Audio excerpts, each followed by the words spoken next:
বন্ধুরা, good morning. Daily life of Suvendu YouTube চ্যানেলে আপনাদের স্বাগতম। তা আমার শুরুটাই তো আমার গোপালকে দিয়ে। তা চলুন আপনাদের আমার গোপালকে দর্শন করাই, দিয়ে আবার একটি খুব সুন্দর মন্দির আপনাদের আমি দেখানোর চেষ্টা করব। তা চলুন আপনারা আমার গোপালকে দর্শন করে নিন আগে। বন্ধুরা, আপনারা আমার গোপালকে দর্শন করুন।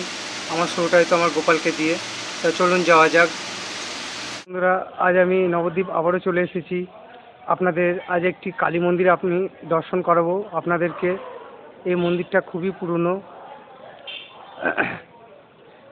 এটা আপনার গঙ্গার ঘাটের থেকে এসেই বাঁ সাইডে এই মন্দিরটা। চলুন আপনাদের আমি মায়ের দর্শন করাবো। আপনারা মা কালীর দর্শন করুন। মায়ের ডান দিকে শ্রী শ্রী রামকৃষ্ণ, মায়ের বাঁ দিকে সারদা মা আছেন। এই মন্দিরটি খুবই পুরনো।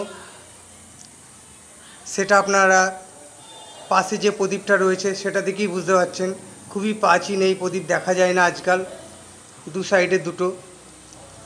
আর মায়ের পেছনের যে চালাটা চালাটা আপনারা দেখছেন, এটা দক্ষিণেশ্বরের ভবতারিণী মায়ের মন্দিরে যেরকম চালার কাজটা আছে, সেম এখানেও দেখানো হয়েছে। চলুন আপনাদের মন্দিরের চূড়াটা দর্শন করাবো, দিয়ে আমার ভিডিওটা সমাপ্ত করব। খুবই সুন্দর মন্দিরের চূড়াটা। আপনারা আসবেন। এটা নবদ্বীপেই, গঙ্গার ঘাট থেকে এসে 10 মিনিটের রাস্তা। প্রচুর ভক্তরা এসছেন এখানে দর্শন করতে।